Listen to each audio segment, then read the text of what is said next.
Hello बच्चों, कैसे हो आप सब। आप सभी का स्वागत है आज की इस वीडियो में। तो आज हम एक्सरसाइज 7.2 करने जा रहे हैं, चैप्टर 7 की।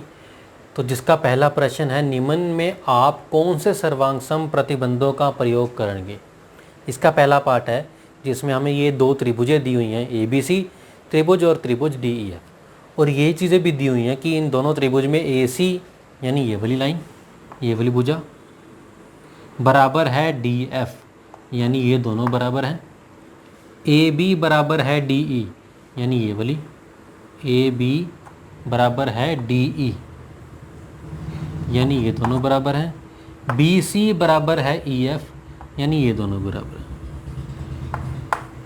BC बराबर है EF, ये वाली से। और ये भी दिया हुआ है कि त्रिभुज ABC और त्रिभुज DEF ये दोनों सर्वांगसममित हैं। पूछा गया इन्होंने कि कौन सा प्रतिबंध हम यहाँ पे लगाएंगे। अगर अभी आप इन तीनों को देखो, AC बराबर है DF यानी ये कौन सा संगत भाग है, भुजा दोनों त्रिभुज का। AB बराबर DE ये भी भुजा है, BC बराबर EF ये भी भुजा है।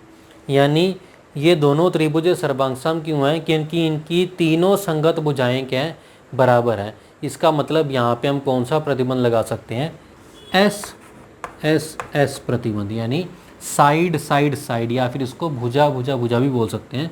तो आंसर क्या आएगा, आपने क्या लिखना है, SSS प्रतिबंध यहाँ पे अगर हम लगाएंगे तो ये दोनों त्रिभुजें क्या होंगी, सर्वांगसम होंगी। तो आपका आंसर क्या है, SSS प्रतिबंध। तो बच्चों, इस क्वेश्चन के बी पार्ट में हमें दिया गया है दो त्रिभुजें गिवन है, PQR त्रिभुज और XYZ। इसमें क्या दिया गया है, ZX बराबर है RP यानी ये ZX बराबर है RP के, एंगल XZY बराबर है एंगल PRQ के। XZY यानी ये वाला एंगल बराबर किसके है, PRQ के, यानी PRQ ये वाला एंगल, ये वाला कोण। उसके बाद हमें दिया गया है ZY बराबर है RQ के, यानी ZY ये वाली भुजा बराबर है RQ ये वाली भुजा की। और बताया गया हमें त्रिभुज XYZ सर्वांगसम है त्रिभुज PQR के, यानी ये त्रिभुज सर्वांगसम भी हैं। हमने ये फिर से ये बताना है कि कौन सा प्रतिबंध लगा के ये सर्वांगसम हुई हैं। तो अगर आप इसको देखो ध्यान से, तो ये क्या आपकी साइड यानी भुजा,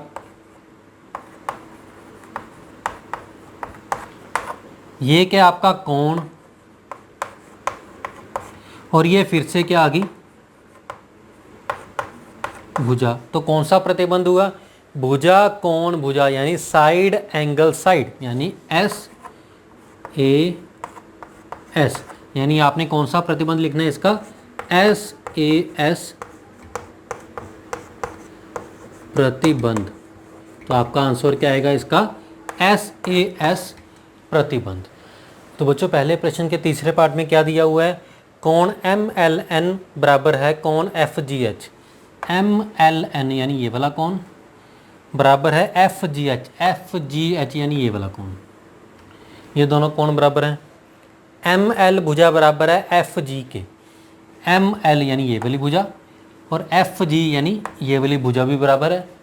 और कोण NML यानी NML यानी ये वाला बीच वाला कोण, और GFH यानी ये वाला कोण, ये दोनों कोण भी क्या हैं, बराबर हैं। इसलिए त्रिभुज LMN सर्वांगसम है त्रिभुज GFH के। तो यहाँ पे कौन सा प्रतिबंध लगा, तो अगर हम इसको देखें तो यहाँ पे कौन सा है, क्या दिया हुआ है, कोण के बारे में, यानी एंगल। ये वाली चीज़ क्या है, भुजा यानी साइड, और ये वाली चीज़ फिर से क्या है, एंगल यानी कोण। तो क्या सर जो प्रतिबंध लगा, एंगल साइड एंगल, यानी कोण भुजा कोण। तो इसका आंसर क्या आएगा, ASA प्रतिबंध। क्या आंसर आएगा इसका, ASA प्रतिबंध। क्यों, क्योंकि हमें दिया हुआ है एंगल भी दिया हुआ है, यानी कोण भी दिया हुआ है, दो कोण है, उसके बीच की भुजा है, ये दोनों कोण, और इसके अंतर्गत जो भुजा है वो दूसरी त्रिभुज के दो कोणों के अंतर्गत जो भुजा है वो उसके बराबर है। इसका मतलब कौन सा प्रतिबंध हुआ, ये ASA प्रतिबंध। तो बच्चों, पहले प्रश्न के चौथे भाग में हमें दो त्रिभुज दी हुई हैं, AEB और BCD। तो इन दोनों त्रिभुजों में भी कुछ हमें दिया हुआ है कि एंगल कोण A बराबर है कौन सी, यानी ये वाला कोण A बराबर है कोण C, और दोनों क्या है 90 डिग्री के। आपको पहले वीडियो में बताया था मैंने कि अगर ऐसी तरह से कोण हम इस तरह से रिप्रेजेंट करते हैं, इसका मतलब क्या है, कितने डिग्री का होता है, 90 डिग्री का, यानी समकोण है ये क्या है, समकोण। समकोण मीन्स राइट एंगल।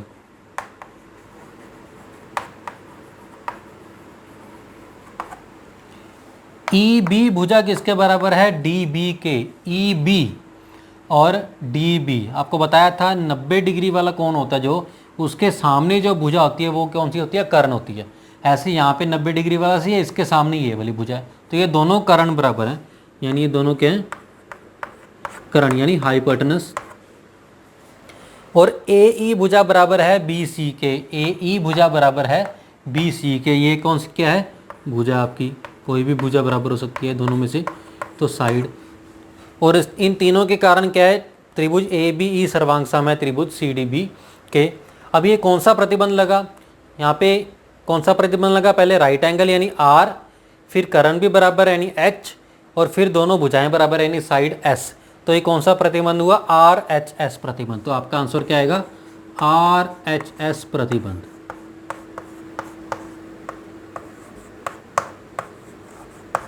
क्या आंसर आएगा, RHS प्रतिबंध। बच्चों दूसरा प्रश्न है हमारे पास, आप त्रिभुज ART सर्वांगसम है त्रिभुज PEN दर्शाना चाहते हैं। इसका पहला पार्ट है, यदि आप SSS यानी भुजा भुजा भुजा प्रतिबंध का प्रयोग करें तो आपको दर्शाने की आवश्यकता है। तो ये किसके बराबर होगा, ये भुजा किसके बराबर होगी, ART किसके बराबर होगी, और AT किसके बराबर होगी। इसको आप दो तरीके से कर सकते हो, एक तो इन दोनों डायग्राम से, दोनों आकृतियों से भी आप देख के कर सकते हो, या फिर जो यहाँ पे दिया हुआ है ये दोनों नामों से देख के भी कर सकते हो। तो मैं दोनों तरीके समझाता हूँ। पहला मैं नाम से समझाता हूँ। त्रिभुज ART में AR पहले दो अक्षर हैं, ये भुजा किसके बराबर होगी, दूसरे त्रिभुज के पहले दो अक्षर यानी PE के बराबर। तो यहाँ पे क्या लिखना आपने, PE। ऐसे ही RT लास्ट वाले दो अक्षर हैं, तो यहाँ पे लास्ट वाले दो अक्षर क्या हैं, EN। तो RT किसके बराबर होना चाहिए, EN के। और ऐसे ही AT पहला और आखिरी, यहाँ पे पहला कौन सा है P, आखिरी कौन सा है N, तो AT किसके बराबर होना चाहिए, PN। अगर यही हम इस त्रिभुजों के से समझें तो AR ये वाली भुजा, ये वाली भुजा किसके बराबर होगी, इसके कोरस्पोंडिंग यानी संगत भुजा कौन सी होगी, PE। तो हमने क्या लिख दिया, AR बराबर किसके है, PE के। ऐसी दूसरी है RT, तो RT ये वाली भुजा है पहली त्रिभुज में, तो इसके संगत भुजा दूसरी त्रिभुज में कौन सी है, EN।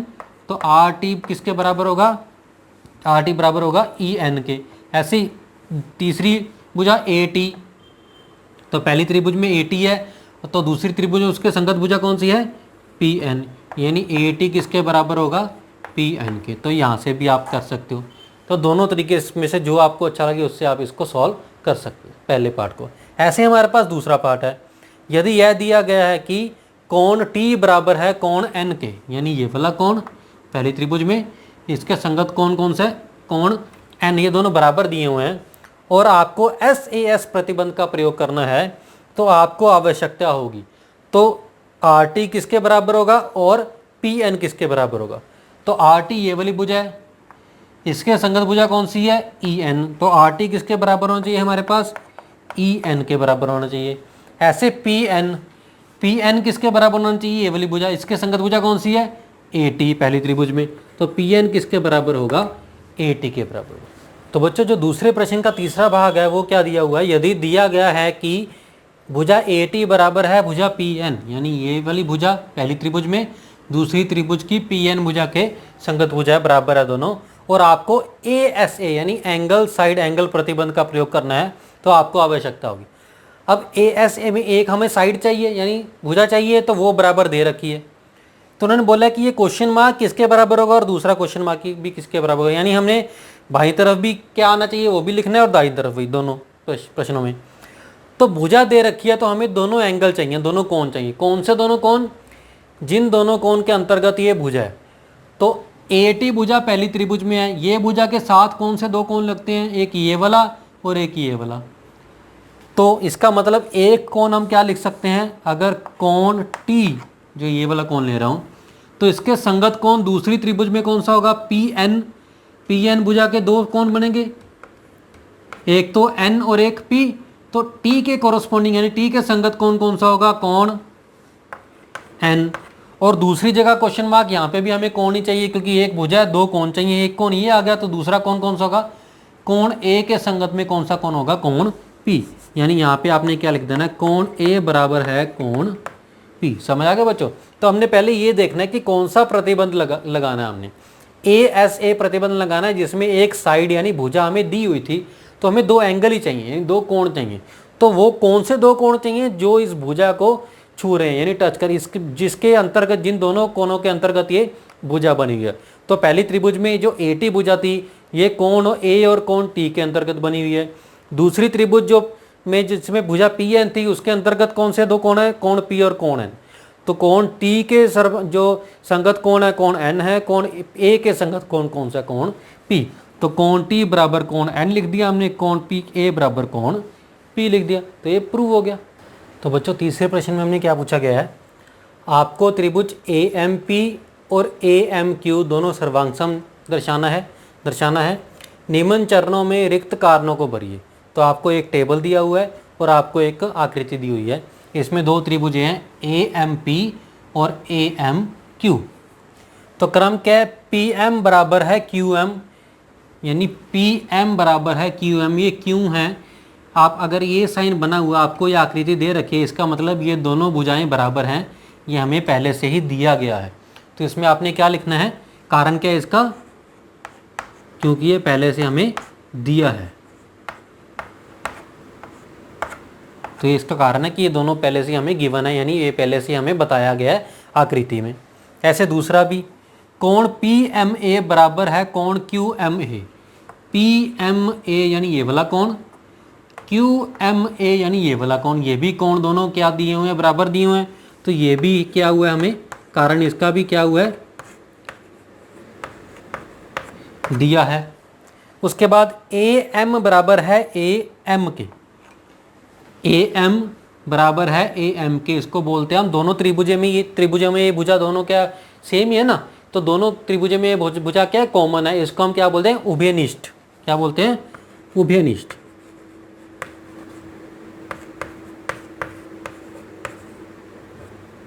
तो ये क्या है, उभयनिष्ठ है, यानी दोनों त्रिभुजों में ये क्या भुजा कॉमन है। चौथा, त्रिभुज ए एम पी और त्रिभुज ए एम क्यू सर्वांगसम है। तो ये कौन सा प्रतिबंध लगा हमें जिसके कारण ये दोनों त्रिभुज सर्वांगसम हुई। पहला कौन सा है, भुजा बराबर है। दूसरा कौन सा है, कोण बराबर है। तीसरा कौन सा है, भुजा बराबर है। यानी साइड एंगल साइड, भुजा कोण भुजा। तो ये कौन सा प्रतिबंध के अकॉर्डिंग बराबर है, एस ए एस प्रतिबंध। तो बस आपने ये चार कारण लिखने थे कि ये दोनों भुजाएं बराबर क्यों हैं, क्योंकि ये दोनों हमें दिया हुआ है पहले से आकृति में। ये दोनों कोण क्यों बराबर है, क्योंकि ये भी हमें क्या हुआ है, दिया गया है। ए एम भुजा ए एम के बराबर है, यानी ये भुजा ए एम, ये दोनों त्रिभुजों में भुजा एक ही है, यानी ये भुजा दोनों में क्या है, कॉमन है, इसलिए इसको हम क्या बोलते हैं, उभयनिष्ठ। और त्रिभुज ए एम पी और त्रिभुज ए एम क्यू क्या सर्वांगसम है।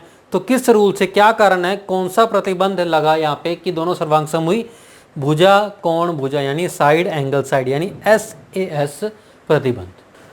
तो बेटा चौथा प्रश्न है, त्रिभुज ए बी सी में कोण ए दिया हुआ है 30 डिग्री, कोण बी दिया हुआ है 40 डिग्री और कोण सी दिया हुआ है 110 डिग्री। ऐसी एक और त्रिभुज है पी क्यू आर, इसमें कोण पी 30 डिग्री है, कोण क्यू 40 डिग्री और क्यू कोण आर 110 डिग्री है। एक विद्यार्थी कहता है कि ए सर्वांगसमता प्रतिबंध से त्रिभुज ए बी सी और त्रिभुज पी क्यू आर क्या है, सर्वांगसम है। क्या यह कथन सत्य है, क्यों या क्यों नहीं। तो दो त्रिभुजों के जो संगत कोण है वो तीनों कोण बराबर दे रखे हैं, तो क्या ए सर्वांगसमता से ये दोनों त्रिभुजें सर्वांगसम हो सकती हैं, जी नहीं, ये त्रिभुजें सर्वांगसम नहीं हो सकती। दो त्रिभुजों के अगर तीनों संगत कोण बराबर भी हों तो भी त्रिभुजें एक दूसरे से बड़ी छोटी हो सकती हैं। जैसे कि अगर मैं यहाँ पे दो त्रिभुजें लूँ,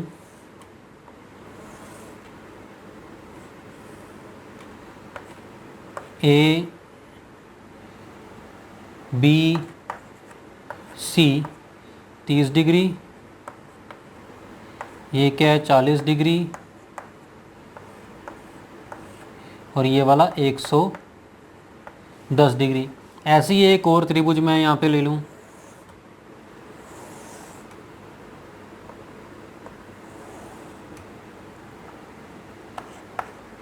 P Q R 30 degree, 40 degree, 110 degree. अब अगर आप इन दोनों त्रिभुजों को ध्यान से देखोगे तो दोनों त्रिभुजों के संगत कोण है जो, वो संगत कोण क्या है, बराबर है। यानी कोण ए बराबर है कोण पी, कोण बी बराबर है कोण क्यू, और कोण सी बराबर है कोण आर के। पर अगर आप संगत भुजाओं की बात करो, क्या ए सी बराबर है पी आर से, क्या ए बी बराबर है पी क्यू से, क्या बी सी बराबर है क्यू आर से? नहीं। इसका मतलब क्या है, चाहे दो त्रिभुजों के तीनों कोण बराबर हों, संगत कोण बराबर हों, पर फिर भी ये त्रिभुजें एक दूसरे से छोटी बड़ी हो सकती हैं, यानी इनकी भुजाएं बराबर नहीं होती। दूसरी बात, हमने ए रूल सर्वांग समता का प्रतिबंध कहीं नहीं पढ़ा। हमारे पास क्या थे, एस एस एस था, यानी तीनों भुजाएं बराबर होनी चाहिए। एस ए एस था, यानी दो भुजाएं और उनके अंतर्गत कोण बराबर होना चाहिए। या ए एस ए था, यानी दो कोण और उनके अंतर्गत भुजा बराबर होनी चाहिए। या आर एच एस था। ये कहीं भी रूल नहीं पढ़ा हमने। क्यों? क्योंकि ऐसा कोई प्रतिबंध हम लगा ही नहीं सकते, क्योंकि अगर तीनों कोण बराबर भी हैं तो भी इनकी भुजाएं एक दूसरे से बड़ी छोटी हो सकती हैं। इसका मतलब क्या है, कथन क्या है,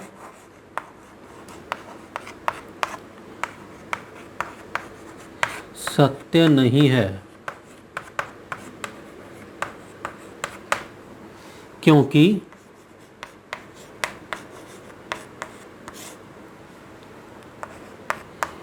एक त्रिभुज के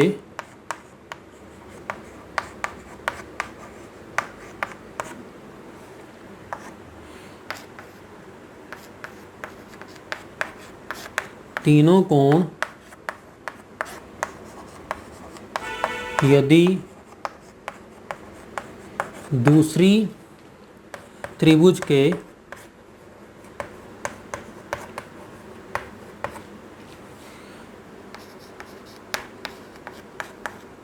संगत कोणों के बराबर भी हो तो भी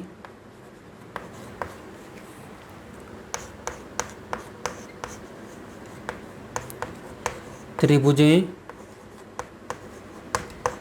बड़ी या छोटी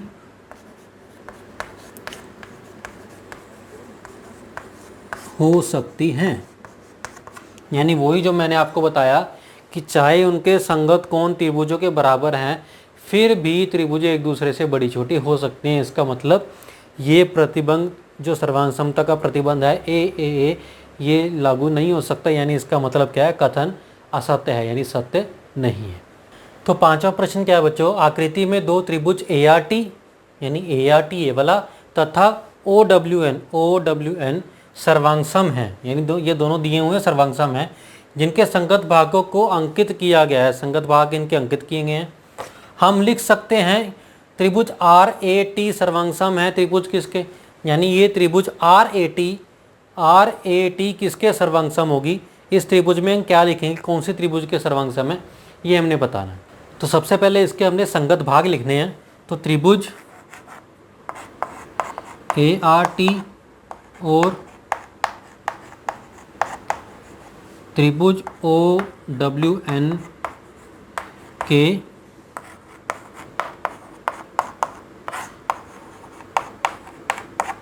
संगत भाग हैं। ART और OWN के कोण A पहली त्रिभुज का और कोण O दूसरी त्रिभुज का, ये दोनों संगत कोण हैं। यानी कोण A बराबर है कोण O। दूसरी भुजा AR यानी ये वाली भुजा और भुजा OW ये दोनों बराबर हैं, दिया हुआ है। तो AR बराबर है OW के। और तीसरा फिर से कोण ले लेते हैं। अगर हम कोण R बराबर है कोण W के, तो कोण R बराबर है कोण W के, तो ये कौन सी सर्वांग समता का प्रतिबंध आया? कोण भुजा कोण, यानी एंगल साइड एंगल। तो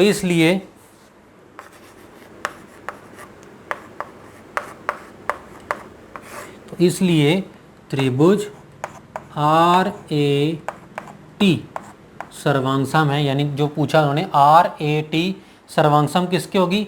R के संगत में जो कौन सा शीर्ष है? W, A के संगत में O, T के संगत में N। तो क्या आएगा? त्रिभुज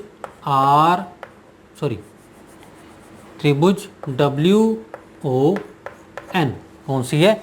त्रिभुज RAT किसके सर्वांगसम होगी? त्रिभुज WON के। उसमें आप कोई भी 3 रूल यूज, कोई भी प्रतिबंध यूज कर सकते हो, जरूरी नहीं है कि ASA प्रतिबंध यूज करना है। यहाँ पे कौन सा प्रतिबंध है? ASA।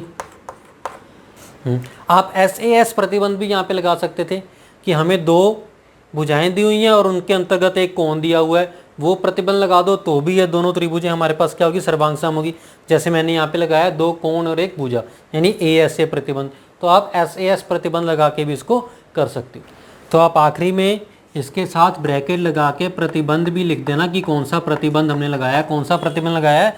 एंगल साइड एंगल, यानी कोण भुजा कोण। तो ASA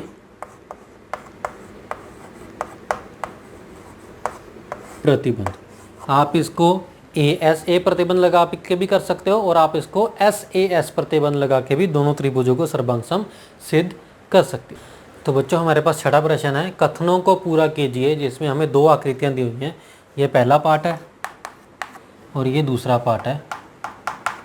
तो पहले पार्ट में एक आकृति दी हुई है बड़ी सारी, जिसको 2 भाग में डिवाइड किया हुआ है।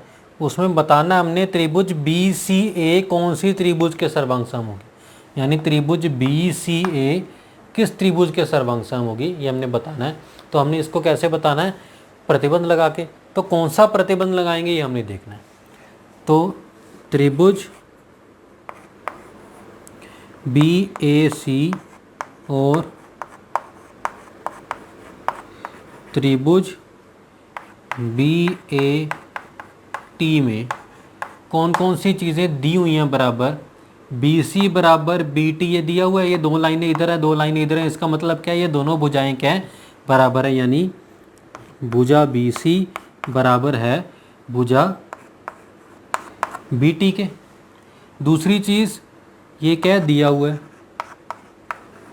दिया है, यानी ब्रैकेट में अगर आप इसको मेंशन कर दोगे तो आसान हो जाएगा कि ये पता लग जाएगा कि ये क्या है? दिया हुआ है।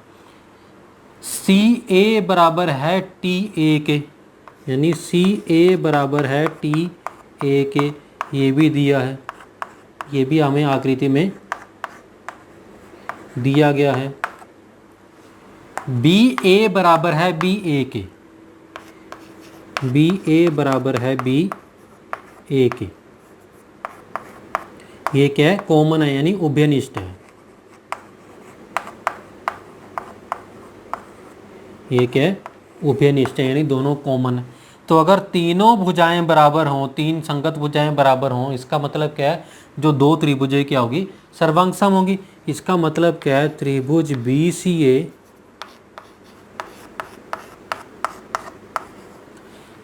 BCA सर्वांगसम होगी कौन से त्रिभुज के? त्रिभुज BTA। इसको BAT नहीं लिखना बच्चों, BCA, यानी दूसरी से BC से CA की तरफ जा रहे हैं, इसीलिए यहाँ पे BT से TA की तरफ आना पड़ेगा।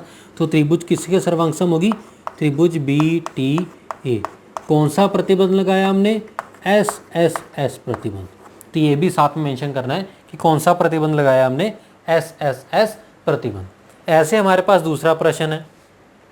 तो दूसरे प्रश्न में भी हमने त्रिभुज QRS को बताना है किसके सर्वांगसम है, यानी इसमें कौन सी त्रिभुज है जो जिसके ये सर्वांगसम है। तो कैसे सिद्ध करेंगे? यहाँ पे भी हमें यही करना पड़ेगा। तो त्रिभुज QRS और त्रिभुज TQP में पहले कोई भी लिख सकते हो आप, बट बाद में आपको सीक्वेंस में ही लिखना पड़ेगा। अब इसमें 3 भुजाएं कौन से बराबर हैं?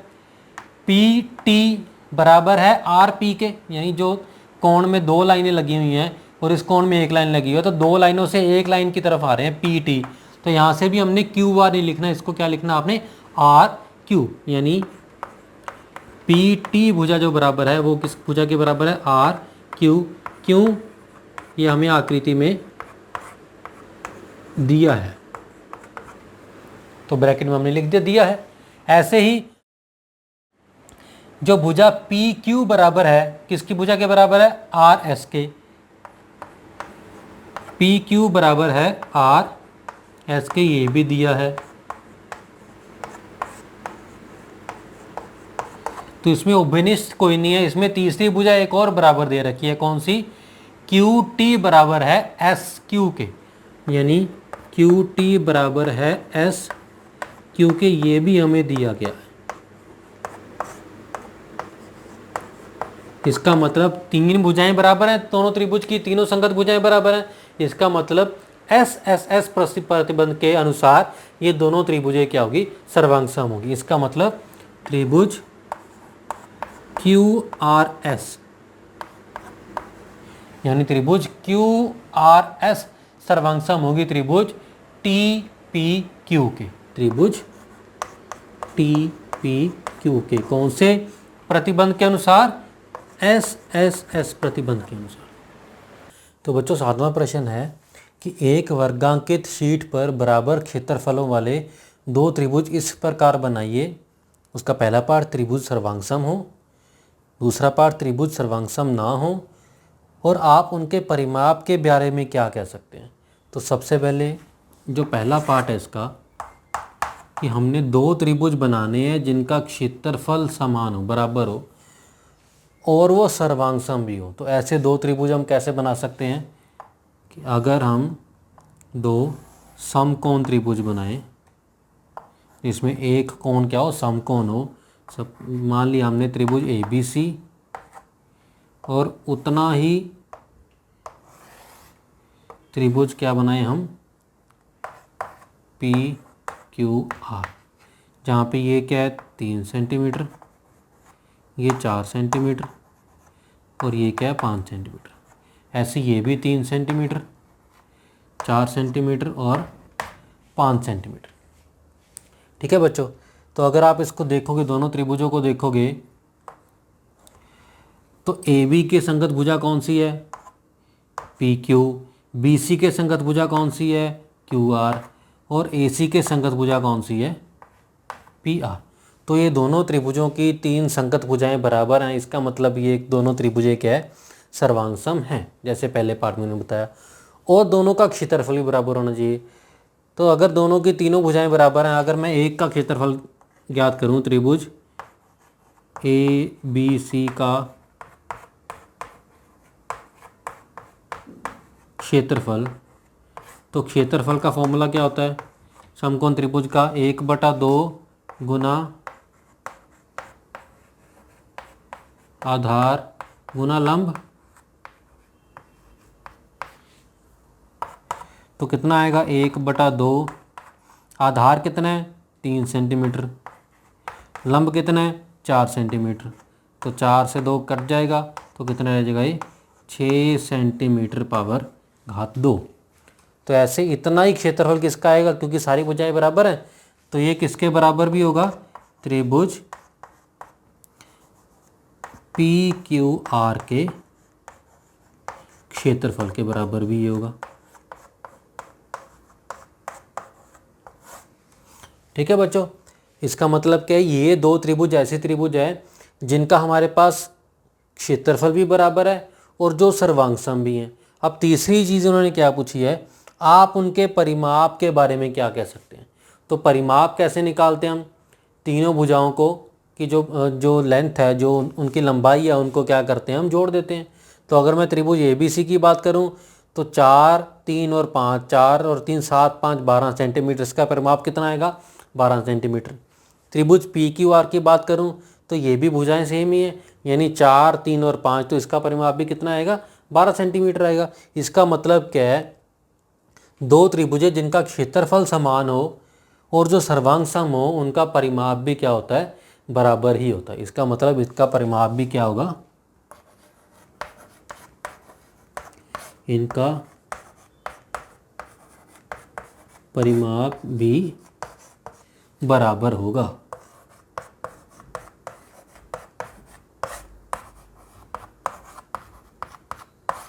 इनका परिमाप भी क्या होगा, बराबर ही होगा। बच्चों अब क्या है इनका, इसका दूसरा पार्ट जिसमें त्रिभुजे सर्वांगसम ना हो। तो हम ऐसी कोई कौन से दो त्रिभुजे ड्रॉ कर सकते हैं, बना सकते हैं जिनका क्षेत्रफल तो बराबर हो बट वो त्रिभुजे सर्वांगसम ना हो। तो दूसरे पार्ट में आपने क्या बनानी है, एक तो समकोण त्रिभुजी बनानी है, वैसे त्रिभुजी बनानी है A B C 3 centimetre 4 centimetre और 5 सेंटीमीटर। दूसरी आपने क्या बना देनी है, एक और त्रिभुज पी क्यू आर, जहाँ पे ये 3 सेंटीमीटर ही हो। यहाँ से एक लंब ड्रॉ करना है जो 4 सेंटीमीटर हो, तो ये भी 5-5 सेंटीमीटर की आएगी। अब अगर इन दोनों त्रिभुजों के क्षेत्रफल की बात करूँ, ये एक समकोण त्रिभुज है, इसका क्षेत्रफल कैसे निकालेंगे, वही 1/2 गुना आधार गुना लंब, जैसे पिछला पहले बताया फर्स्ट पार्ट में। तो इनका क्षेत्रफल भी कितना आएगा, 6 सेंटीमीटर स्क्वायर। अगर मैं इस त्रिभुज का क्षेत्रफल निकालूं तो यहाँ पे वही फॉर्मूला लगाएंगे, 1/2 गुना आधार गुना लंब। तो ये भी कितना आएगा, अगर मैं क्षेत्रफल निकालूं, त्रिभुज पी क्यू आर का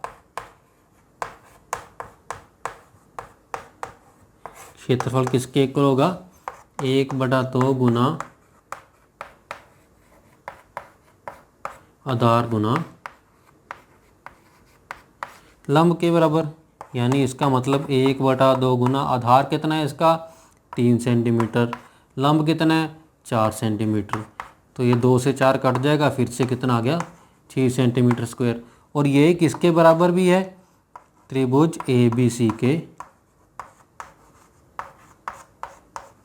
क्षेत्रफल के।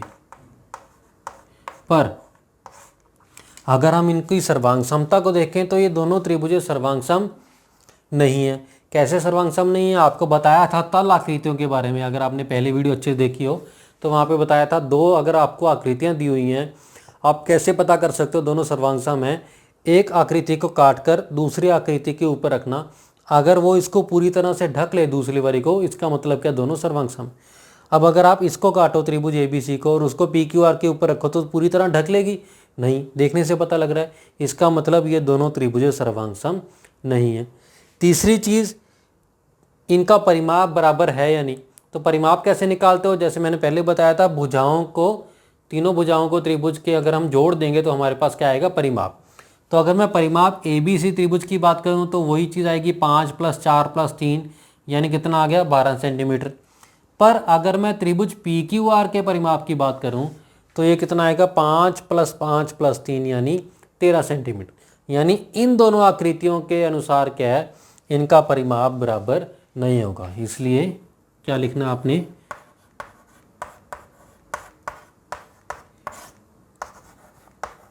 इनका परिमाप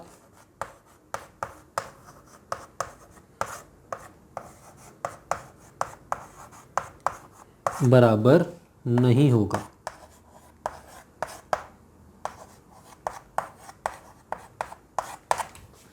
ठीक है बच्चों।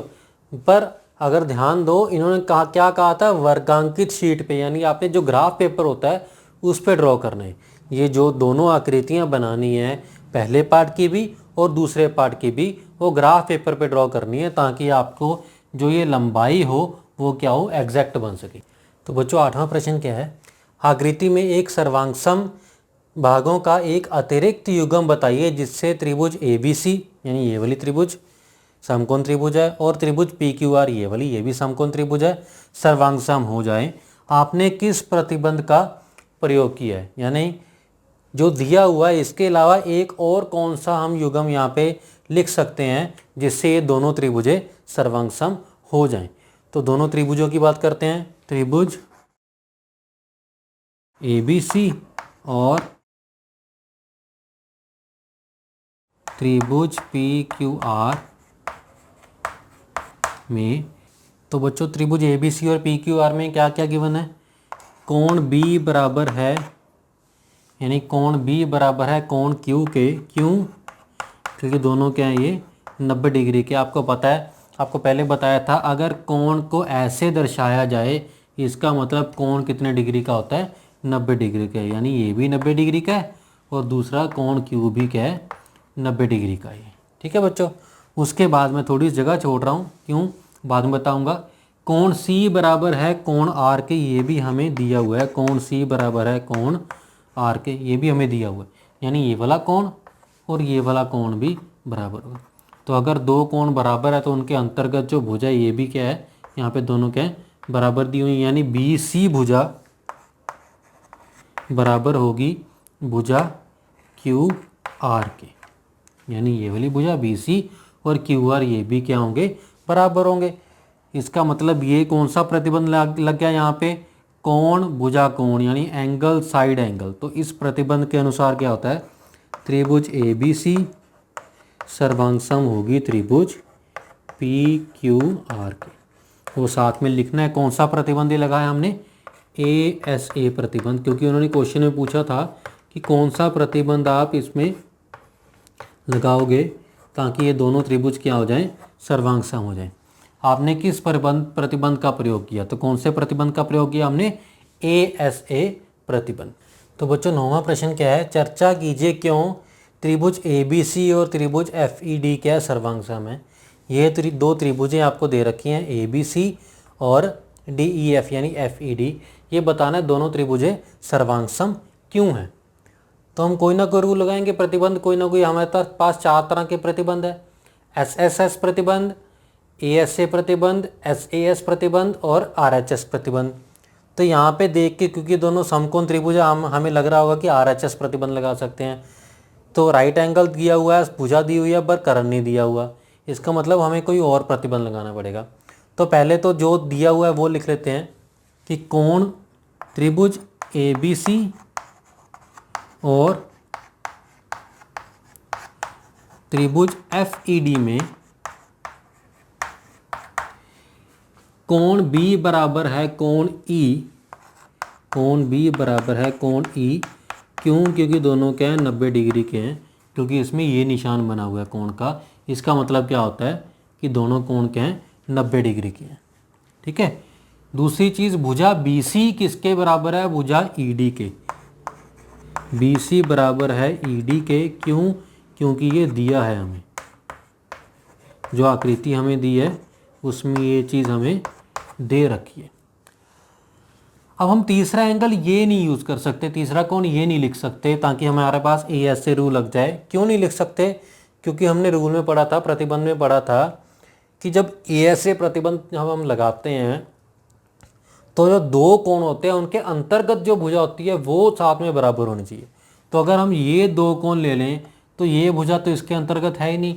इसका मतलब इस भुजा के साथ हमें ये कोण पता होना चाहिए कि ये कोण इस कोण के बराबर है या नहीं। तो बच्चों याद रखना है, जब भी त्रिभुज के दो कोण दूसरी त्रिभुज के दो संगत कोणों के बराबर हो तो तीसरा कोण भी दूसरी त्रिभुज के संगत कोण के बराबर ही होगा। यानी कोण सी भी कोण डी के क्या होगा, बराबर होगा। कैसे? अगर किसी एक त्रिभुज के दो कोण दूसरी त्रिभुज के दो संगत कोणों के बराबर हों तो पहली त्रिभुज का तीसरा कोण दूसरी त्रिभुज के तीसरे कोण के संगत कोण के बराबर भी होगा हमेशा। इसका मतलब कोण सी यहाँ पे किसके बराबर है, कोण डी के। इसका मतलब ये कौन सा प्रतिबंध लग गया, A S A, angle side angle. और उसके अनुसार क्या है, त्रिभुज ए बी सी सर्वांग सम है त्रिभुज एफ ई डी के। कौन सा प्रतिबंध लगाया हमने, ए एस ए प्रतिबंध।